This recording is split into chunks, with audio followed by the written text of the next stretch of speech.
sa inyong lahat. Tayo po'y narito sa ating paghahanda para sa ika-32 linggo sa karaniwang panahon sa Eklesiya. Marami po tayo matututunan sa ating mga pagbasang ito.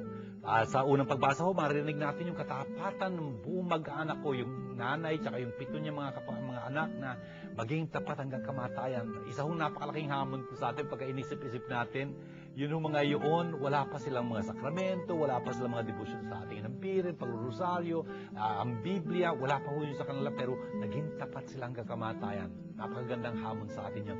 Tapos yung tungkol sa turo ng Panginoon, tungkol sa muling pagkabuhay ng mga nangamatay.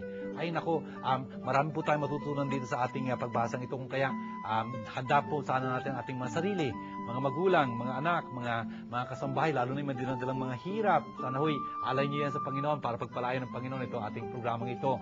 At ang ating mga kapatid sa kaparian, binabati ko po kayo, mga diakono, mga reliyoso-reliyosa, mga seminarista, katikista, na naghahanda ng inyong mga sarili sa pagdiriwang ng salita ng Diyos sa bayan ng Diyos. Sana po'y kapulutan ninyo ng magagamit yung ating programa. Kung kaya po, sama kayo naroon, sana po'y maging pagpapala itong ating programang Word Made Flesh. Kaya binabati ko kayong lahat. Shalom sa inyong lahat.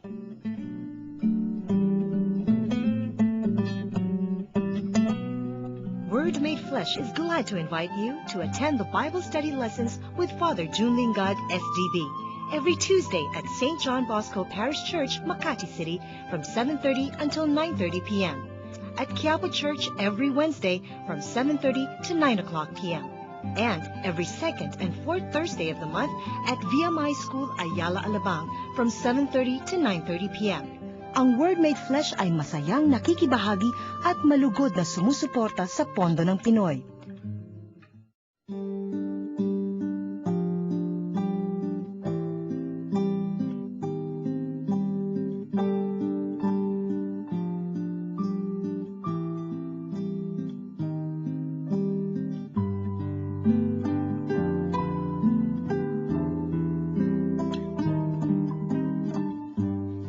Sa isa namang pagkakataon, isang ina at ang kanyang 7 anak na lalaki ang ipinahuli ng hari. Sila'y pinahirapan para piliting kumain ng karneng baboy na ipinagbabawal ng kautusan. Isa sa mga anak ang nangahas tumayo at nagsalita, "Ano ba ang nais ninyong mangyari sa pagpapahirap sa amin? Matamis pa sa amin ang mamatay kaysa lumabag sa mga kautusan ng aming mga ninuno." Ngunit bago namatay, ang ikalawang anak ay malakas na nagsabi sa hari, "Kasumpa-sumpang halimaw, maaari mong kunin ang buhay namin dito sa lupa, ngunit bubuhayin kaming muli ng hari ng buong daigdig upang hindi na muling mamatay, sapagkat sinusunod namin ang kanyang mga utos." Ganoon din parusa ang sinapit ng ikatlong anak. Noong siya'y utusang ilawit ang kanyang dila, ginawa niya ito agad at walang atubiling iniabot ang kanyang mga kamay. Ganito ang sinabi niya, "Tinanggap ko ang mga kamay na ito buhat sa langit. Subalit mas mahalaga para sa akin ang mga utos ng Diyos at umaasa akong ibabalik niya ang mga kamay ko." Pati ang hari at mga tauhan niya'y humanga sa ipinakita niyang tapang ng loob at sa pagiging handa sa pagtanggap ng pagpaparusa nila. Namatay rin ang ikatlong kapatid na ito. Isinunod namang parusahan ang ika-4 sa ganito ring malupit na pamamaraan. Nang mamamatay na, sinabi nito, "Ako'y maligayang mamamatay sa kamay ninyo, sapagkat alam kong ako'y muling bubuhayin ng Diyos. Ngunit ikaw, Haring Antioco, ay walang pag-asang mabubuhay uli." Ito pong ating unang pagbasa ay hango sa isa sa pinakahuling mga aklat sa Lumang Tipan. Ito po yung aklat ng mga Makabeo, in fact, the second Maccabees. Ito po isa sa mga aklat na nasa ating Biblia, ngunit wala sa Biblia ng mga Hudyo. At kung gano'n, wala din sa Biblia ng mga Protestante. At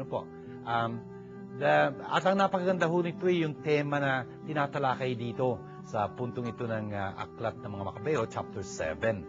Ano ba nangyari dito? Mayroon hong mag-anak, yung nanay kasama ng kanyang 7 mga anak. Ano nangyari dito? Hinuli itong mga batang ito kasama ng nanay, They were arrested and tortured, and scourges, scourged sila by the king. Bakit? Upang puwersahin sila kumain ng karning baboy. Pero yung pagkain ng karning baboy is in violation of God's law. Kasi yung mga Hudyo ito, at sa ngayon sa batas ng mga Hudyo, hindi sila pwedeng kumain ng baboy. Hanggang ngayon, by the way, hindi lang naman mga Hudyo, The point is, itong pangyayaring ito ay mayroong napakahalagang ituturo sa atin. Tingnan nyo ano nangyari dito. Isa ho doon sa mga anak, na yung 7 mga anak na yun, isa ho, yung unang-una sa wakasan nila, ang sinabi ba naman nung at inuusig siyang ganyan, at talagang pinahihirapan, tino-torture nung kanyang mga tagapag-usig na ganyan. Abay, ang sabi niya sa kanila, anong gusto nyong mangyari sa katatunong sa amin? Sabi niya, kami nakahandang mamatay kaysa, labagin ang mga batas ng aming mga ninuno. Brothers and sisters, look at that. Nanaisin pa nilang mamatay kaysa labagin ang mga utos ng Diyos. Napakagandang bagay ho nun. Pagka ho nababasa ko itong mga panalitang ito, naalala ko tuloy yung isang santo na batang-bata, just 15 years old, Ang pangalan niya, Domingo Savio. Dominic Savio. Estudyante ho siya ni San Juan Bosco, ni San Juan Bosco. Ang dami hong mga kabataan doon sa eskwela ng Don Bosco na napakababanal. Ito ho si Domingo Savio, santo na ho siya sa church, May 6 ho ang kanyang kapistahan. Okay? The point is, itong santong ito, alam niyo kung ano naging motto niya? Ang motto niya, death rather than sin. Nanaisip ko pang mamatay kaysa magkasala. Brothers and sisters, dito ho galing yung sinabing yun ni Domingo Savio. Napakahalaga ho noon. Tayo ho ba handang, pangatawanan ang ating pagiging mga Katoliko, pagiging Kristiyano? O baka naman, pagka may mga pagsubok, kakahiyanan natin to, itatakwil natin. Teka ho, hindi dapat ganoon. Sana ho, tingnan nyo, itong pagbasang ito, inilalagay ho sa ating harapan ng eklesiya na ating ina at guro, hindi upang bigyan tayo ng history lesson, as I like to tell you, kundi upang tulungan tayong matuto from history. Ito hong ating mga kapatid na ito sa pananampalataya, itong mga Hudyong ito, naging tapat ho sila hanggang kamatayan. Ninais pa nilang mamatay kaysa labagin ang kautusan ng Diyos. Tama ho yun. Dapat ho, talagang yun ang panghawakan natin. And of course, itong iba pang mga kapatid nito, hindi ho natin binabasa lahat yung chapter 7, lumalagtaw tayo from chapter 7 verse 1 and 2, lalagtaw tayo sa chapter 7 verse 9 to 14. Medyo nawala ho yung verse 3 to 8. Pero dun sa verse 3 to 8, nako, yung nanay, ito maganda dito yung nanay, palalakasan yung kalooban ng kanyang mga anak. Anak, huwag kang bibigay. Anak, maging matatag ka. Anak, magkikita tayo uli, sa kabilang buhay. Brothers and sisters, tignan niyo yun. Yung nanay ho nagsusulso sa kanyang mga anak na talagang maging matapang. Ang galing naman, Mga nanay, mga ina na sumusubaybay sa ating sa ating palatuntunan ngayon. Sana ho ganun kayo, tulad nitong inang ito. Na napakatatag sa pananampalataya niya, tuloy nahihikayat niyo yung kanyang mga anak na maging matatag din.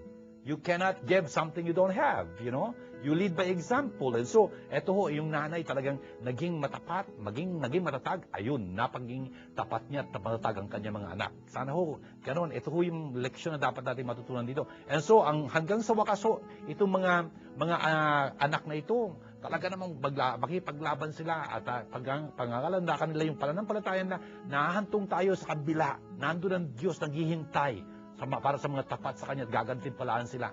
Meron silang pananampalataya sa muling pagkabuhay. Brothers and sisters, tingnan nyo, ito hong muling pagkabuhay na ito, hindi ho ganun kalinaw doon sa mga unang aklat ng Biblia. Pero towards the end ho, malapit na sa New Testament, ito hong mabubuhay ho itong kaisipang ito na hindi lang tayo pandito sa buhay na ito. Hindi rin pang Sheol, the underworld, the world of the dead. Hindi ho, tayo ho'y pupunta doon sa buhay kapiling ng Diyos. At pagdating ho ni Jesus, ang sasabihin niya, I am the resurrection and the life. Yun ho yung nananampalataya sa akin, kahit mamatay, ay mabubuhay muli. At yung nabubuhay, hindi mamatay kailanman. Ganun ho yun Yung pangako ho ni Jesus yun. Pinangahawakan ho natin, nagbibigay sa atin ng pag-asa.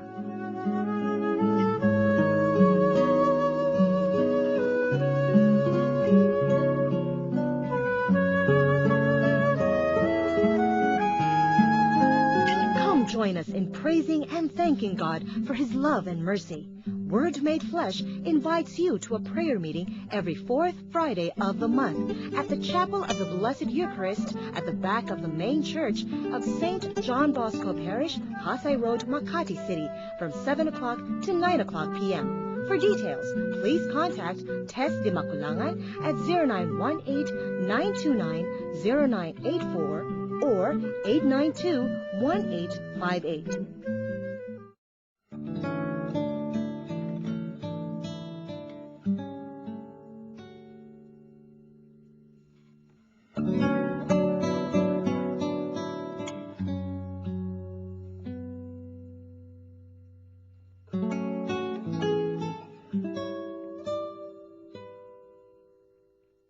Aliwin nawa kayo ng ating Panginoong Hesukristo at ng ating Diyos at Ama na umibig sa atin at sa kanyang habag ay nagbigay sa atin ng walang pagbabagong lakas ng loob at matibay na pag-asa.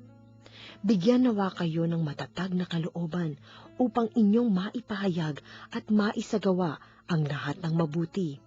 Sa wakas, mga kapatid, ipanalangin ninyo kami upang ang salita ng Panginoon ay mabilis na lumaganap sa lahat ng dako at dakilain ng lahat tulad ng ginawa ninyo. Idalangin din ninyo na maligtas kami sa mga buktot at masasamang tao, sapagkat hindi lahat ay naniniwala sa salita ng Diyos. Tapat ang Panginoon. Bibigyan niya kayo ng lakas at ililigtas sa dyablo. Dahil sa Panginoon, malaki ang aming pagtitiwala na ginagawa ninyo at patuloy na gagawin ang mga sinabi namin sa inyo. Akayin nawa kayo ng Panginoon tungo sa pag-ibig sa Diyos at sa pananatili kay Kristo. Mga kapatid, tingnan nyo, pinagpapatuloy po natin ang pagkikinig natin sa ikalawang sulat ni San Pablo sa mga taga-Thessalonica. At sabi ko nga sa inyo, isa ho itong sulatin na antigong-antigo. Una ho ito sa mga sulatin sa Bagong Tipan. At dito ho sa tagpo natin ito, dito sa yugtong ito ng sulat ni San Pablo, chapter 2, verse 16, ang sinasabi ho dito, nananalangin si San Pablo para sa kanyang mga Kristiyano taga Thessalonica. At ang sabi niya, naway ang ating Panginoong Hesukristo mismo at ang ating Diyos, ating Ama, na talagang nagmahal sa atin at nagbigay sa atin ng walang hanggang pagpapalakas ng loob at talagang magandang pag-asa sa pamamagitan ng kanyang biyaya. Sana siya ang talagang magpalakas ng inyong mga puso at patibayin niya ito sa lahat ng mabubuting gawa at mabubuting salita. Brothers and sisters, tingnan niyo yung hinahangad ni San Pablo para sa kanyang mga Kristiyano. Yun din ho hinahangad niya para sa atin. At yun din ho hangarin ni Father June para sa inyo. Na talagang ang ating Panginoong Jesucristo at ang ating Ama na mapagmahal, at nagbigay sa atin ng encouragement and good hope, sa pamamagitan ng biyayang pinagkaloob niya sa atin, ay talagang magpalakas ng ating mga puso. Yung puso ho dito, by the way, is isipan, ha? Yun ang ibig sabihin ng puso para sa Hudyo. Yung isipan. Sana palakasin ito ang ating isipan. In other words, not palakasin, kundi encourage. Yung talagang bigyan niya tayo ng pag-asa sa ating kaisipan. At talagang patibayan niya ang ating kalooban para magawa natin ang lahat ng kabutihan magagawa natin at makapagpahayag tayo, makapagsalita tayo ng buong katapangan. Brothers and sisters, importante ho yun. Sana kayo din sa inyong pagsubaybay sa Word Made Flesh, sana ho lumalago yung pananampalataya nyo. Sana lumalago yung inyong kaalaman sa salita ng Diyos. At sana hindi lang nananatili sa inyo yun, kundi na ibabahagi nyo ho yun. That's a sign talaga na may nangyayari sa buhay nyo. Pagka ho yung napakikinggan nyo dito sa ating palatuntunan ito, hindi lang para sa inyo, kundi para sa nakakasalamuhan ninyo. Tingnan nyo ho, yun ang nangyayari sa bawat misa na ating dinadaluhan, hindi ho ba? Pagkatapos nating makinig sa mga salita ng Diyos sa pinaliwanag na ganyan ng ating mga pari o ating mga diakonong nangangaral, pagkatapos sunod at natanggap natin si Jesus sa banal na komunyon, talaga napalakas tayo ng ating pagsasama-sama bilang pamilya ng Diyos. Anong hamon sa atin sa dulo? Humayo kayo, Humayo kayo upang dalhin nyo itong magandang balitang ito na inyong narinig sa ibang mga tao makakasalamuhan ninyo.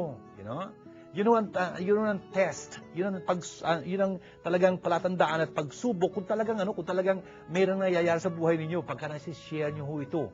Pero pagka hanggang takot kayo, o kaya nahihiya kayo, o kaya hindi nyo masabi-sabi yung dapat nyo sabihin, bilang papatutuo at bilang pag-encourage sa inyong mga kapatid, mukhang dapat magduda kayo na wala pang nangyayari masyado. Importante ho yun, brothers and sisters, wag nating itago sa ating mga sarili yung mga naririnig natin dito, yung na-experience natin sa Diyos. Tandaan niyo ho yung pagbabawal ni Jesus na isang bulat yung kanilang mga nakita at narinig mula sa Kanya, tapos na ho yun kasi muli nang nabuhay si Jesus. Kung kaya ginagawa niya na tayong mga tagapagpahayag niya. Pero tingnan niyo to. Kung si San Pablo ho, hanggang sa puntong ito, ay nagdarasal para sa kanyang mga Kristiyano, dito sa chapter 3, verse 1, ang sinasabi niya, finally, brothers, pray for us. Pray for us. Ipagdasal niyo kami. At yun din ho hinihingi ni Father June sa inyo. Ipagdasal niyo si Father June, ipagdasal niyo ho itong nagtataguyod ng ating palatuntunan ito, the Word Made Flesh Foundation, lahat ng mga kaanib dito na nagtutulong-tulong para maisakatuparan natin ito. So that the Word of the Lord may speed forward and be glorified. Yun ho ang pagdarasal niyo kay Father June, na bigyan siya ng lakas, ng kalusugan, ng kakayahan, para yung salita ng Diyos, the Word of the Lord, ay talagang mas maging mabilis pang mapalaganap. At tingnan nyo, itong ating, gusto kong sabihin ito sa inyo, brothers and sisters, itong ating palatuntunan ito, nasa Tagalog, nasa Taglish or something like that. Pero, ibig ho natin ito i-produce sa English, upang talagang mas mapalaganap pa ito, to speed forward and be glorified, as it did among you. Sabi niya ganyan. Kung tayong mga Pilipino nagpapala dito sa ginagawa ni Father June, sana mas marami pa magpala nito. And that's why we'd like to put it in another language that is, universal. And that we may be delivered from perverse and evil people. Yun ang panalangin niyo para kay Father June na maging malaya siya sa mga tao, na talagang nagpapahirap, umuusig, something like that, kumukontra, something. Bakit? For not all have faith. Hindi naman lahat nananampalataya.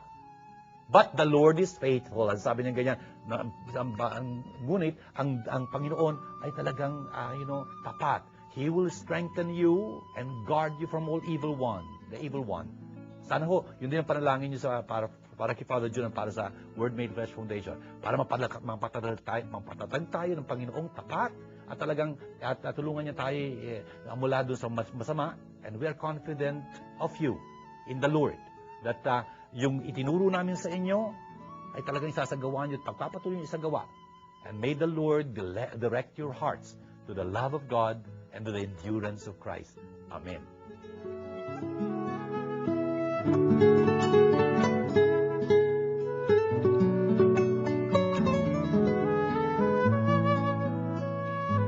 Shalom to you all. This is Father June Lingad, the Salesian of Don Bosco here at Word Made Flesh. I'm very happy to share with you the fact that God has seen us through 3 years in this programming. And if you feel you have been blessed in one way or another, do help us continue this program. Support us financially. And if you want to do that, please know that our Word Made Flesh Foundation Incorporated account in the Bank of Philippine Islands, current account, is numbered 0011-165362. Our dollar account, FCDU, account number 0014151206, with a SWIFT address as BOPIPHMM. In that way, you are partnering with God's Word, with the Word Made Flesh, and we will be able to really and truthfully say at the end of our program, through you, God has brought this program about. This program is brought to you by God, the Word made flesh. Indeed, God is our sponsor, and that's very beautiful. And so I like to thank you on behalf of the Word Made Flesh Foundation Incorporated. Anywhere you are, shalom to you all.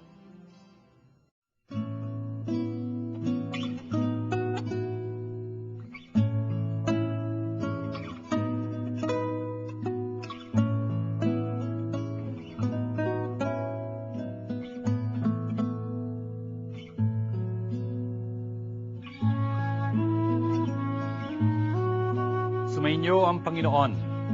Magandang balita ng Panginoon ayon kay San Lucas. May ilang Saduseyo na lumapit kay Jesus. Ang Saduseyo'y hindi naniniwala na muling mabubuhayin ang mga patay. Guro, anila, naglagda po si Moises ng ganitong batas para sa amin. Kung mamatay ang isang lalaki at maiwang walang anak ang kanyang asawa, ang kapatid na lalaki dapat pakasal sa balo upang magkaanak sila para sa namatay. May 7 magkakapatid na lalaki.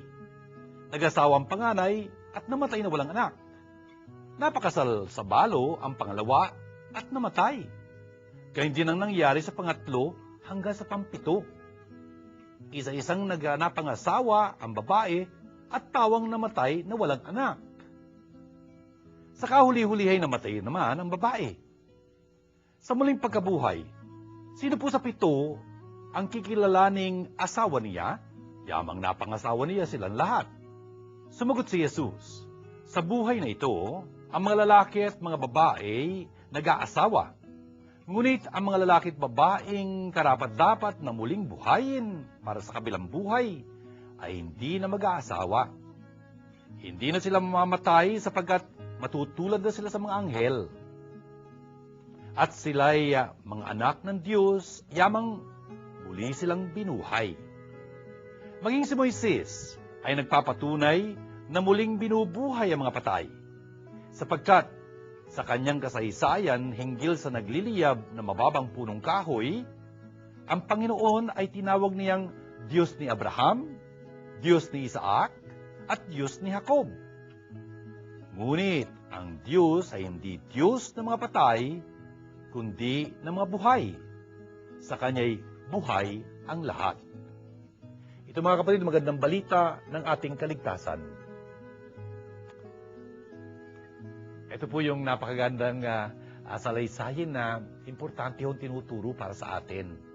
Itong tagpong ito, na nandito sa chapter 20 ni San Lucas, sinasabi sa atin na may ilang Saduseyo na lumapit kay Jesus para magtanong. Sino nga ba yung mga Saduseyo? Saduseyo, ibig sabihin, yung Sadducees, mga kaapu-apuhan ho ito ni Sadok. Sadok ho ay naging isang pari, punong pari. Ito hong mga Saduseyo ay yung mga pari sa kapanahunan ni Jesus. Yung mga paring ito, ang nangangasiwa na tulad doon sa templo, sa pagsamba sa Diyos. Kaya lang ho, nakapagtataka itong mga paring ito. You know? By the way, pagka ho sinasabi natin ito yung mga paring ito, wala hong kaugnayan dito yung mga pari ngayon. I mean, iba ho yung pagpapari ng mga pari ngayon. Okay? Yung pagpapari ho dito ng mga pari ngayon sa ating kapanahunan ay yung pagpapari na pakikibahagi ho, it's a share, sa pagpapari ni Kristo, the priesthood of Christ. Na hindi ho kahalili, hindi ho galing kay Levi, kay Zadok, hindi ho ganun yon. Ibang-iba ho ito. Wala hong kaugnayan tong si Jesus ho, hindi ho galing sa angka ni Levi. Okay? He is from another line. He has nothing to do with this priest. Okay. Ang ano kasi, nasabi ko yung kasi may mga ibang tao na, tingnan nyo, mga pari noon, sila nagpapatay kay Jesus. Ibang usapan tong mga pari ngayon sa mga pari noon. Wala hong kaugnayan. The point is, yung mga Saduseyo ho, yung mga pari noon, nasa lumang tipan ho itong pinanggalingan nila, hindi ho sa bagong tipan. Yung bagong tipan galing kay Jesus. The point is, itong mga Saduseyong ito, hindi sila naniniwala sa pinaniniwalaan ng mga ibang Hudyo, lalo ng mga Fariseo. Anong hindi nila pinaniniwalaan? Ito ang sinabi dito, they deny that there is resurrection. You know? Hindi ho sila naniniwala na mayroong muling pagkabuhay. Can you imagine that? Hindi lang yun. Sang-ayon ho sa Acts chapter 23 verse 8.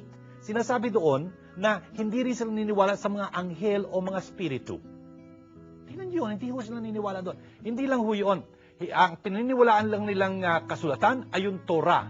Ibig sabihin, yung first 5 books, Genesis, Exodus, Leviticus, Numbers, Deuteronomy, yung Pentateuch ho. Yun lang ang sinasampalatayaan nila. Yung ibang mga aklat ng Biblia, ay naku, baliwala sa kanila. Can you imagine that? Mga pariho, ito nilang kapanahonan iyon. Hindi lang iyon. Hindi sila naniniwala na mayroong Mesyas. Baka kasi pagka dumating yung Mesyas, magkakagulo sila sa laban sa mga taga-Roma. Medyo hindi na sinasampalatayan. Hindi lang iyon. Nananampalataya sila na walang hangganan ho yung kalooban ng tao. Kahit na anong gustuhin niya, pwede. Something like that. Brothers and sisters, napansin niyo yun? Ang layo-layo nila sa mga pinaniniwalaan ng mga Hudyo. Lalo na pinaniniwalaan ni Jesus. Brothers and sisters, eto ho yung mga Saduseo na hindi niniwala sa muling pagkabuhay. Kaya nga, pinagtatawanan nila yung pananampalataya yun. Si Jesus, ang dalas-dalas niyang magsalita tungkol sa muling pagkabuhay. In fact, Jesus is gonna say in St. John, I am the resurrection and the life. Can you imagine? Eto ho mga ito, kinakaila nila yung muling pagkabuhay ng mga nangamatay. And so, dahil doon, para pagtawanan yung tinuturo ni Jesus na yun tungkol sa muling pagkabuhay, tinanong nila si Jesus, Panginoon, si Moises ho, sinulat niya sa kasulatan na pagka yung isang kapatid na lalaki ay namatay at iniwang balo yung kanyang anak, ay yung kanyang asawa na walang anak, dapat mapangasawa siya ng kapatid niya. Mapangasawa yung balo ng kapatid na lalaki nitong namatay para magkaanak sila para doon sa namatay. Brothers and sisters, ang tinutukoy ho dito ay yung liberate law. Liberate, levir sa Latin, ibig sabihin brother-in-law. Brother-in-law, levir. Nandito ho tayo sa Deuteronomy chapter 25. Pagka binasa ho niyo yung chapter 25, sabi doon, if brothers live together and one of them dies childless, the dead man's wife may not marry a stranger outside the family. Her husband's brother must come to her and, exercising his duty as brother, make her his wife. And the first son she must bear must assume the dead brother's name. By this means, his name will not be obliterated from Israel. Yun ho yung tinutukoy dito na pagka yung balo ay naiwang walang anak, dapat yung kapatid na lalaki nung namatay, dapat mapangasawa siya para magkaanak. Yung unang magiging anak nila, magiging anak noong namatay. Ganun ho para magpatuloy yung lahi. That's the point, no? Brothers and sisters, ang sabi dito, sa isang lugar, may 7 magkakapatid na lalaki. Ayan. Yung una, yung panganay, nag-asawa. Namatay, walang anak. Sangayon din sa batas na ito, Deuteronomy chapter 25, verse 5 hanggang 10, dapat mapangasawa siya nung kapatid na lalaki, nung namatay. O yun nga, napangasawa siya nung kapatid na yung kalawa, yung sumunod sa panganay. Tapos yung ikatlo rin, napangasawa siya. Pare-pareho namatay, hanggang ikapito, yung pampito, namatay silang lahat, yung balo walang anak. Sa dulo, yung babae na namatay, salamat sa Diyos. Something like that. Anyway, the point is, nagtatawanan sila. Nagtatawanan sila. Pero mo, 7, nangamatay. Yung babae, at the end, namatay na rin, Walang anak. Can you imagine that? I cannot imagine it. Anyway, tawanan sila ng tawanan. And so, sabi nila, sa dulo, pagka mayroon sa muling pagkabuhay, ito, pinagtatawanan nila ito. Sa muling pagkabuhay, kanino siyang asawa? Napangasawa siya ng 7.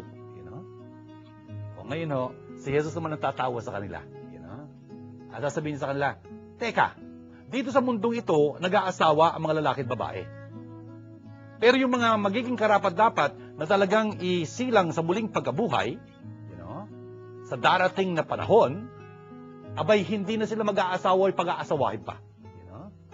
Ang sinasabi ni Jesus sa kanila, yan ang hirap sa inyo. Iniisip nyo ang langit in terms of earth. Akala nyo sa langit, lupa pa rin. Teka muna, mali. Sabi niya ganyan. Hindi na sila mamamatay doon, kaya magiging tulad na sila ng mga anghel, mga anak sila ng Diyos, hindi na sila kailangan pang mag-asawa. Kasi pagka nandun ka na sa kabila, para ka ng anghel, hindi ka na kailangan mag-asawa pa. Francis, medyo napahiya sila doon. At sabi niya, tingnan nyo, hindi kayo nanampalataya sa muling pagkabuhay. Na the dead will rise. Teka muna, sa mga tuwid, hindi nyo naintindihan yung mga aklat na dapat nyo naintindihan. Ang sabi nyo, sinasampalatayanan nyo ang Pentateuch, yung Torah. Tingnan nyo, doon sa Torah, sa Exodus, makikita nyo si Moises, okay? Doon sa story ng palumpong, yung burning bush na nagliliyab, hindi naman natutupok, hindi ba tinawag doon ng Diyos na siya ang Diyos ni Abraham, ni Isaac, ni Jacob? Para sa atin, ang ating mga ninunong ito, buhay na buhay. Pinagmamalaki nga natin na sila ang ating mga ninuno. Sa makatuwid, ang Diyos ay hindi Diyos sa mga patay, kundi ng mga buhay. At sa Kanya, lahat ay mabubuhay. Brothers and sisters, napaka-importante itong tinuturong ito ng Panginoon sa pamamagitan ng Kanyang mga panalitang ito. At tingnan nyo, talagang maling-mali yung mga Saduceo. Bakit? They were thinking of heaven in terms of earth. Maliho. Hindi ganun ang heaven. Heaven is heaven, earth is earth. Iba ho yung dalawang iyon. Sa kabilang buhay ho, hindi nakapareho ngayon. Okay? Doon ho wala nang dalamhati. Sinasabi nga sa aklat ni Isaías ho, ulitin sa aklat sa huling-huling aklat ng Biblia sa Revelation, talaga doon sa kabilang buhay, pagka nasa piling na tayo ng Diyos, papawiin niya lahat ng mga luha sa ating mga mata. Yun nga ho, wala nang karamdaman doon, wala nang pagkakasakit doon, wala nang kamatayan doon. Kung kaya, hindi na dapat magpadaloy pa ng lahi. Kaya ho, nagpapadaloy ng lahi kasi may kamatayan eh. Kasi kung hindi dadaloy ng lahi, di naglaho ang sangkatauhan, kung tutuusin. Kaya dapat dumalo yung lahi dito. Pero pag nasa kabila na tayo, hindi na ho kailangan yun. Nandun na tayo sa kabila. Wala nang kamatayan doon. I hope you understand the reasoning of Jesus. I mean, they can understand that very well. Hindi lang ho, nakipag-diskusyon siya in their own terms. Importante yun eh. Pagka makipag-argue ka, makipagtalakayan kang ganyan, dapat nagkakaintindihan kayo. Dapat yung mga gagamitin mong mga patutuo, ayun naiintindihan nila at tinatanggap nila. Kung kaya naman si Jesus, bagamat mas marami pang mga talata, masisitas siya, he can quote other passages from scriptures, for example, for example, yung nabasa natin sa unang pagbasa from the book of Maccabees. Pinapatunayan doon talagang may muling pagkabuhay. Pero Jesus cannot use those books. Bakit hindi tinatanggap kasi ng mga Saduceo? Sabi ko sa inyo, ang tinatanggap lang nila is Genesis, Exodus, Leviticus, Numbers, Deuteronomy. Kung kaya, doon siya kukuha ng mga patutuo sa kanila. At ang gagamitin niya, Exodus. Ang sasabihin niya, si Abraham, si Isaac, si Jacob, ang Diyos nila ay yung Diyos ng papakita kay Moises doon sa palumpong na yon. Sa makatuwid, siya ay Diyos ng mga buhay, hindi ng mga patay. Kasi kayo mismo, aminado kayo, si Abraham, si Isaac, si Jacob, butang buhay. At ang Diyos ay Diyos nila. Sa mga tuwid, ang Diyos ay Diyos ng mga buhay, hindi ng mga patay. Lahat ay buhay sa Kanya. And so, napatutuhanan sila sa kanilang mga sarili na maling-mali sila. Nandun sa kasulatan nila yun eh. Kaya lang hindi nila nabasa o hindi nila naintindihan ng wasto na pinakita sa kanila ni Jesus na yun. Brothers and sisters, yun nga ho eh, dapat matutunan natin yun. Pagka gusto mong paliwanag, dapat yung pagpaliwanag mo maintindihan ng mga pinaliliwanagan mo. Otherwise, it's useless. Siguro na naintindihan mo, sila naman hindi naintindihan, hindi walang liwanag, hindi ka nakapagpaliwanag. Anyway, brothers and sisters, the point is, itong tinutukoy dito, hindi lang na mayroong muling pagkabuhay, yun ang ating ipinoprofess, yun ang ating sinasampalatayanan. In fact, pagka tapos ng misa, lalo na pagkalinggo ho, merong I believe in God. And there, at the end of the profession of our faith, we say, I believe in the resurrection of the dead and the life of the world to come. Yun ho yun. We believe in eternal life. We believe in the Spirit. We believe in God, our Savior, who is waiting for us at the end, at the other side of this life. Alam natin ang ating mga katawan ay muling bubuhayin. Francis, that's so important. Kung kaya nga, tingnan nyo. By the way, nauuso ho yung cremation. Cremation. Ay, teka muna. Yung cremation, meron hong ano yun para sa ating mga Kristiyano, dapat maintindihan natin yun. Yung creation ho, hindi dapat maging dahilan nun dahil hindi tayo nanampalataya sa muling pagkabuhay. It cannot be. If that's the case, you cannot do it. You know, a Christian must believe that there is a resurrection life to come and our body will be resurrected. Itong katawang ito, pagdating ng panahon, bubuhayin ito ng Panginoon. Kung kaya, dapat tanggapin mo yon. Otherwise, you cannot cremate. Kasi, let's cremate anyway, and it will not come up again. It will not resurrect again. Teka muna, mali yun. Hindi ho pala napalataya ng isang Kristiyano yun. You know? Oh, by the way, pagka ho kinremate yung isang bangkay, you know, na pinapahintulutan naman ng Panginoon, provided we don't deny the resurrection of the dead, no? Please understand, yun yung cremated remains, yung mga abong yun, hindi nyo ho itatago yun sa bahay ninyo. You know? Dapat ho ililibing yun sa isang banal na libingan. I hope you understand that. Kasi kung minsan marinig mo, nasa yung cremated remains ng kanyang tatay, ng kanyang nanay, nandun sa kanilang sala. You know? Nandun may candle. Hindi ho tama yun. You got to put a closure in this. You know? You got to put them in their resting places. Yung bahay ho, hindi resting places. Meron ho isang istorya, nakagimbal ho ito. Yung isang asawang lalaki, mahal na mahal niya yung kanyang asawang babaeng namatay ho, you know? Pinacremate niya, you know? Alam niyo, yung cremated remains, lagi niyang kasama, nandun ho sa kotse niya, you know? Tapos, isang beses, talaga namang, naka-aksidente ho siya. At narinig niya yung yung tinig ng kanyang asawa. Kailan mo ba ako lilibing? Kailan mo ako Ayun. Yung palang asawa niya, ginigising lang siya. Hindi ho namamaya pa yung asawa niya ng ganon. There is no closure. You know, you are working against yourself. You are not allowed to forget or something like that. Teka muna, you will never be at peace pagka ganon. God has other plans, you know. Pagka yumao yung ating mga minamahal natin sila. There's a fourth commandment, you know. Honor your father and your mother. You love your parents kahit na they are dead already. But you are not supposed to be bringing them around. Can you imagine? I mean, you know, you are not helping yourself. Friends and sisters, importante ko yun. Nabanggit ko kasi we are talking about the resurrection of the dead. You know? And the point is, there is also, tingnan nyo, ang sabi dito ni Jesus, nagiging mga tulad sila ng mga anghel sa kabila. You know? They are not married anymore. They are given in marriage. Oh, by the way, dito pumapasok yung celibacy. Bakit nga pa yung mga kaparian natin, mga Katoliko, hindi sila nag-aasawa? You know? Bakit nga ba? Kasi hindi dahil hindi sila pwede mag-asawa. Come on, you know? Natanong ako nung minsan, sabi pa naman sa akin, I was still a brother. Brother, bakit ka magpapare? Frustrated ka ba? Grabe. Katanong-tanong sa akin yung ganun. You know? I mean, hindi naman ganun. Hindi ka matatagal sa pagpapare kung frustrated ka, no? I mean, anyway, friends and sisters, ang gusto ko sabihin, bakit nga ba we live a celibate life? Kasi nagiging witness kami na ang buhay natin ay hindi magwawakas dito. You know? Tayo ay nilikha ng Diyos para mapasapiling niya. You know? And so, religious, for example, men and women, priests, for example, in the Catholic Church, who live celibate lives, they point to us na hindi tayo pandito lang, ha? You know? Ang pag-ibig napakaganda, ang kasal isang sakramentong napakabanal, you know? Pero hindi ho para panghawag, pang lahat yun at pang walang hanggan. You know, it will come to an end because in heaven you don't get married anymore, you know.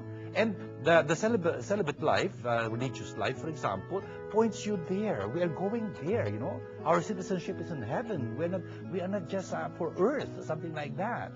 You know, that's something very beautiful. And so, I hope you pray for your priests, you pray for religious, you pray for young women who will continue this tradition, you know, na maging larawan, maging paalala na langit po tayo pagka nagkataon. Francis, this is so beautiful for us to understand. And so, let's remember also for ourselves, God is the God of the living, not the dead. It's such a very beautiful, positive, idea. I mean, ang Diyos natin ay buhay. At Diyos ho siya ng mga buhay, hindi ng mga patay. Hindi lahat magwawakas sa kamatayan.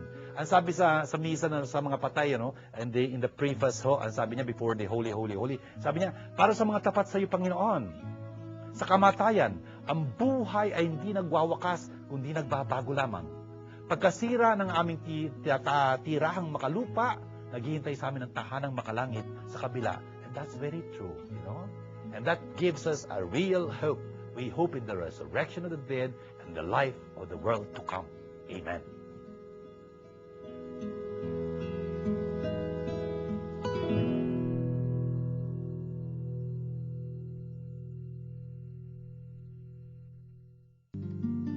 Word Made Flesh, through its Biblical Formation Institute, is glad to invite you to a Bible seminar entitled Development of Faith in the Gospel of John on November 17, 2007 from 8:30 a.m. to 6 o'clock p.m.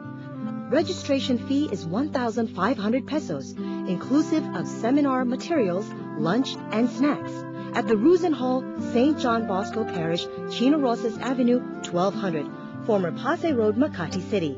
For further inquiries, please contact Nix Castro at 0917-629-1851 or 527-3952 or Tess Di Maculangan at 0918-929-0984 or 892-1858.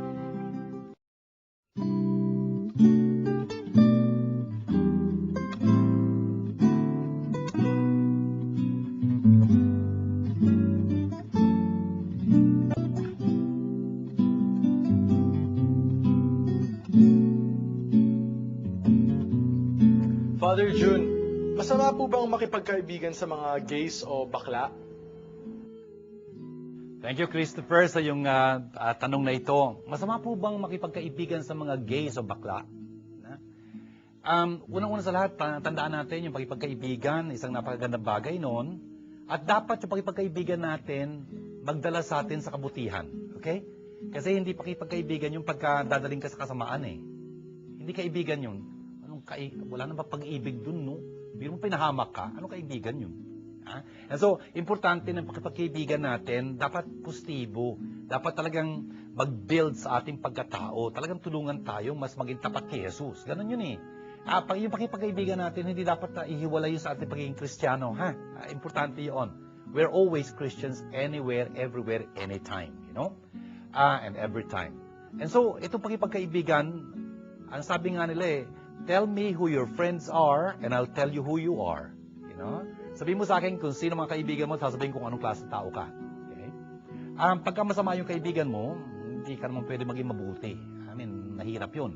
You know?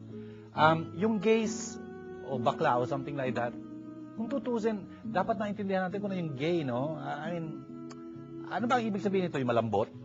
You know? Kasi may mga taong ganon, malambot, I mean, effeminate. Parang ang hinhin, you know, something like that. Pero lalaki yan. Talaga lalaki, you know. Pero merong yung gay, usually, pagka bakla, parang may ibang connotation yun eh. Hindi lang sila mahinhin, parang iba yung inclination, you know. In fact, they allow themselves to do things that, you know, hindi dapat ginagawa. Morally speaking. Pagka ganun, medyo hindi ka dapat sasama doon. Medyo kasi, pagka ganun, baka mahawa ka, you know? Baka, you know, you might realize too late in the game, in the day, na, you know, ginagawa mo na yung ginagawa nila, na hindi sasang-ayunan na Jesus. Ang importante kasi tatanong mo sa sarili mo, ito bang pakikitungo kong ito, sasang-ayunan ba ito ni Jesus? Kasi kung maaalangan ka kung nandiyan si Jesus, hindi ka dapat papasok dyan. I think that's always the norm, you know? Pipiliin natin yung mga kaibigan natin. Mga kaibigan natin, dapat tulungan tayo patungo kay Jesus, hindi palayo sa Kanya. We are Christians every time, everywhere, anytime, every time. Father June, masama po bang makinig sa teachings ng ibang religion? Thank you, Freya, para sa tanong mong ito. Masama po bang makinig sa teachings ng ibang relihiyon? That's a very important question. Tingnan mo, importante, bago ka makinig sa teachings ng ibang relihiyon, dapat alam mo muna yung relihiyon mo. You know? Importante yun. Dapat pahalagahan mo yung handog sa'yo ng Panginoon. Bakit? Kasi kung hindi mo alam yung relihiyon mo, you can get confused. Really confused. You know? Hindi ganun yun. Hindi katapatan sa Diyos yun. Alam nyo, Nung kura paroko ko, for example, sa Tondo, at binabati ko yung mga taga-Tondo na sumusubaybay ngayon, may mga taong nagpupunta sa akin, gusto nila maging Katoliko. Alam niyo kung anong unang kong tanong? Alam mo ba yung pananampalatayang pinanggagalingan? Father, teka. Pag-aralan mo muna yun. Pag-aralan mo muna yun, katapatan mo sa Diyos yun. Hindi maging Katoliko ka na hindi mo alam yung iniiwan mong pananampalataya. Importante bilang katapatan mo sa Diyos, pag-aralan mo muna yun. At pagka alam mo na pananampalataya mo, gusto mo magsaliksik ng katotohanan, tama lang yun, tignan mo kung ano yung pananampalatayang Katoliko. At mayroon kang paghahambing na magagawa. Kasi kung hindi mo alam yung religion, paano mo may hambing ang pagiging Katoliko? Nothing. I mean, it will be another thing again. Something like that. Sino nakakatitiyak na, hindi ako nakakatitiyak na mananatili kang Katoliko, which is not very nice, which is not truthful. Kung kaya, importante, pag-aralan mo yung pananampalataya mo. Sabihin natin, bakit nga ba hindi dapat makinig sa turo ng ibang religion? Uy, sinasabi ni 2 John yun, verse 9, wala kasing chapter yun, verse 9. Ang sabi niya, pag kami dumating sa inyo, ibang relihiyon, ibang pananampalataya ang dala, ibang turo ang dala, huwag niyong pakinggan. Huwag niyo man lang papasukin sa inyong mga bahay, at huwag niyo man lang batiin. Uy, teka muna, hindi si Father June na nagsasabi nun. Si San Juan yun, second letter of St. John, verse 9 and 10. Importante yun. Kaya, hindi dapat makikinig sa turo ng ibang relihiyon kung hindi mo alam ang relihiyon mo. Otherwise, you just get confused. And that's not fair. Study your religion, enjoy your religion, share your religion. That's it.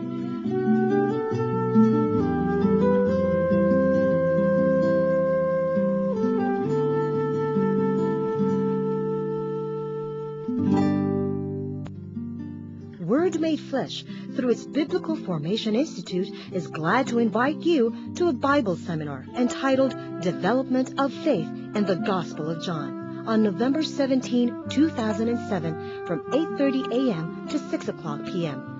Registration fee is 1,500 pesos, inclusive of seminar materials, lunch, and snacks at the Ruzen Hall, St. John Bosco Parish, Chino Rosas Avenue, 1200.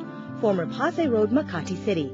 For further inquiries, please contact Nitz Castro at 0917-629-1851 or 527-3952 or Tess Di Maculangan at 0918-929-0984 or 892-1858.